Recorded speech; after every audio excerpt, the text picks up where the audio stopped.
Hi you guys, welcome to Audrey's reading area. Thanks so much for joining me. Don't forget, hit like, hit share, go on over to my YouTube channel, Audrey's reading area, and hit subscribe. Thank you you guys. Now, today's Inspirational Friday. You guys know that. So the inspirational book that I have for you today is Mirandy and Brother Wind, written by Patricia C. McKissack, and it's illustrated by Jerry Pickney. Mirandy and Brother Wind.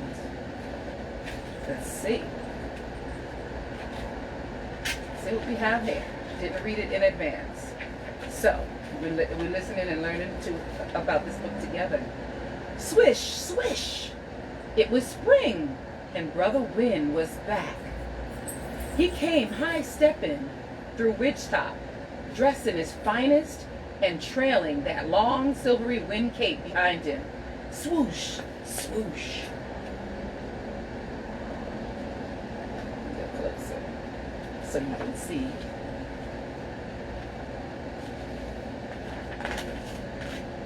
Sure wish Brother Wind could be my partner at the junior cakewalk tomorrow night, said Mirandy, her face pressed against the cool cabin window. Then I'd be sure to win. My dear smiled. My dear smiled. There's an old saying that whoever catches the wind can make him do their bidding. I'm going to, said Mirandy, and she danced around the room, dipping, swinging, turning, and wheeling. This is my first cakewalk, and I'm going to dance with the wind.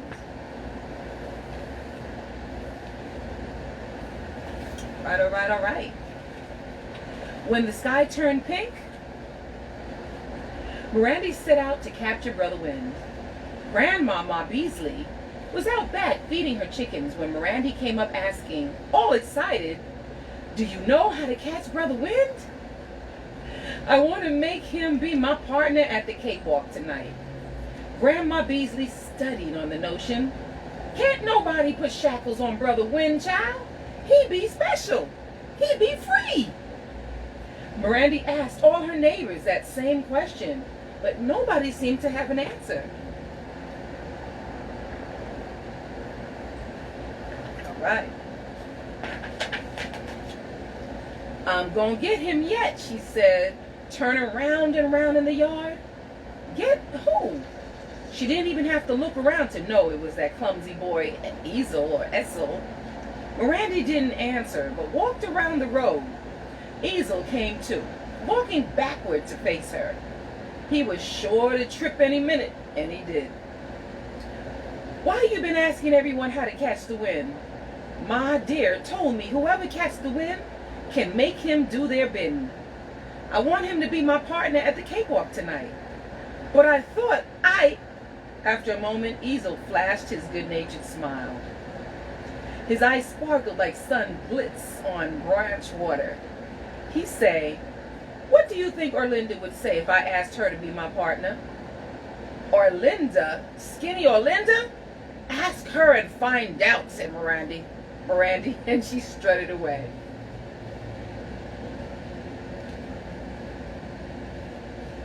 All right. At the corner store, Mr. Jessup told Mirandy that a great aunt of his from Ipsala, Mississippi, said to put black pepper in Brother Wind's footprints. That would make him sneeze. While he's busy sneezing, slip up behind and throw a quilt over him. Mirandy rushed home and got the black pepper mill and one of my dear's quilts. Wasn't long before Brother Wind came strolling through this meadow, his wind cape hovering gentle-like over the grasses. Sneaking up behind him, Mirandy commenced to grinding pepper. Then she threw the quilt, but whoosh, Brother Wind was gone.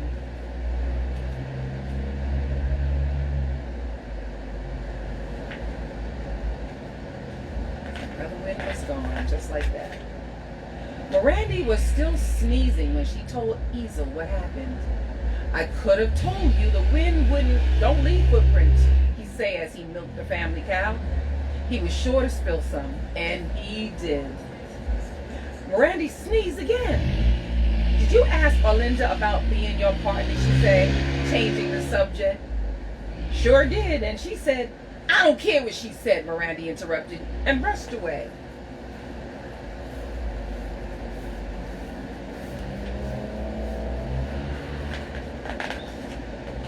Following the creek downstream, Mirandy came to Miss Poinsettia's whitewashed cottage. Talk had it that Miss Poinsettia wasn't a for-real conjure woman like the ones in New Orleans, but didn't nobody mess with her, just in case talk was wrong. Miss Poinsettia welcomed Mirandy inside. Your people don't approve of conjure. Why come you here, she said.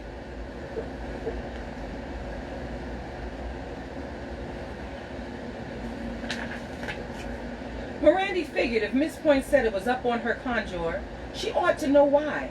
But not wanting to appear sassy, she answered, I need a potion to help me catch Brother Wynn, so he'll be my partner at the catwalk. The woman shook her head. Then she switched over to a cupboard, her jewelry jingling and jangling, and the colorful scarves sewn to her dress fluttering about. In a quick minute, she returned with an old book. Mirandy put the words in her head as Miss Poinsettia read them. I'm ever grateful, say Mirandy, but all I have is a payment on my Christmas and birthday nickels. Consider me well paid if you wear these when you dance tonight. And I guarantee you'll be the prettiest girl there. And Miss Poinsettia gave Mirandy 2 of her see-through scarves.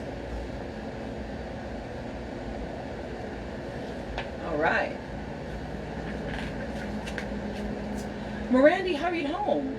Like the conjure spell said, she found a crock bottle, washed it in water from the rain barrel, and poured in a measure of cider. Then she made her way to the big willow down by the branch and set the bottle on the tree's north side. Nothing left to do but wait. Before long, Brother Wynn come out the woods. Mirandy had never seen a body stand so tall or hold his head so high. The conjure was working. He smelled the cider. With a big whoosh, he jumped into the bottle. I got you! I got you! Mirandy pushed in the cork and danced round and round. But when she looked, Brother Wynn was on the other side of the branch, bent over laughing. Then flicking the tail of the wind cape, he vanished. Swoosh.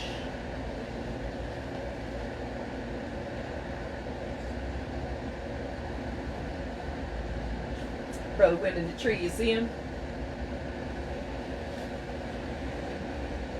He's laughing. You can't catch him. How did he get in and out of that bottle so fast? She asked Easel at the woodpile. He pulled the wrong log and the whole pile had come crashing down on him. Mirandy was helping him restack it. What am I going to do? Easel laughed. Looks like you gonna need a partner. Mirandy got purely upset. You laughing, but just wait. I'll catch him yet, she shouted and left in a huff.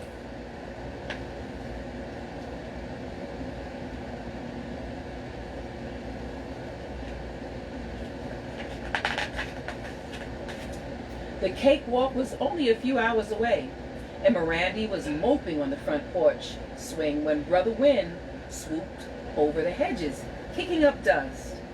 He leaped over the lilacs, around the snowball tree, and into the barn. While he was inside, shaking the rafters and scaring Ma Dear's hens, Mirandy slipped up quiet-like and slammed the door. No way for him to get out, 'cause Pa had stuffed all the cracks. I got you, she says, clapping her hands. Now you've got to do whatever I ask.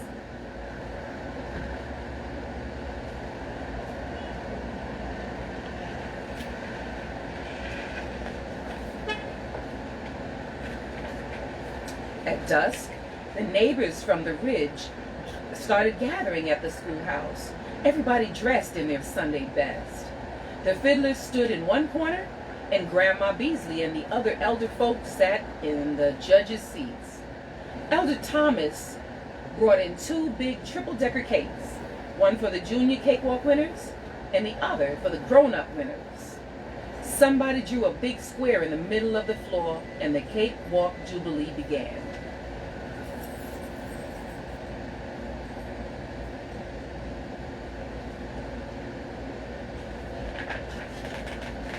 First thing, Olinda comes sliding up to Mirandy asking, "Who gonna be your partner?" Mirandy tried not to act excited. "He's real special." Then she added, "I wish you and Edsel luck. Y'all gonna need it." "Me and Easel?" "Girl, don't be silly," he asked. "But I wouldn't dance with that old clumsy boy for nothing," she say, fanning herself. "Why, he can't even now walk and breathe at the same time. I didn't want him tripping over my feet in front of the whole county." And the girls laughed.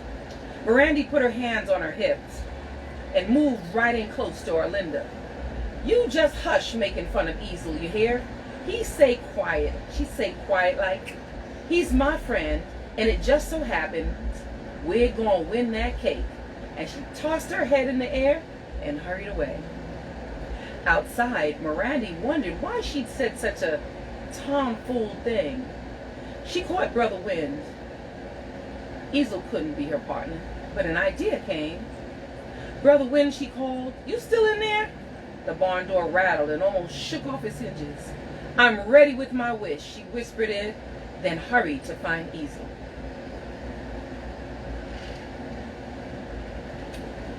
There's cakes and stuff going on. Well, weeks passed. Let's see. Let's skip a page. Nope. Weeks passed, and still rich folk talked about how Mirandy and Easel had won the junior catwalk. That night they pranced round and round, cutting corners with style and grace. Swish, swish! And when the music had changed to a fast gait, they arched their backs, kicked up their heels, and reeled from side to side. Swoosh, swoosh! Folks still talked about how Mirandy was a picture of pretty, dressed in yellow with 2 colorful scarves tied round each wrist. And everybody agreed Easel had never stood taller or held his head higher.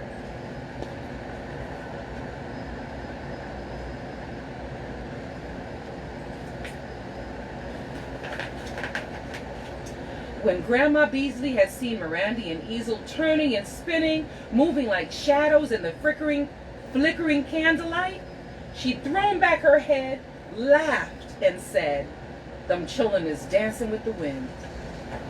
The end. The end. Wow. Wasn't that a fun and exciting book? Yes, it was. Thanks for listening to me read, because you know I enjoy reading to you. Don't forget, go to YouTube, go to Audrey's Reading Area, hit subscribe. And by the way, in case you didn't know, it is absolutely free to subscribe.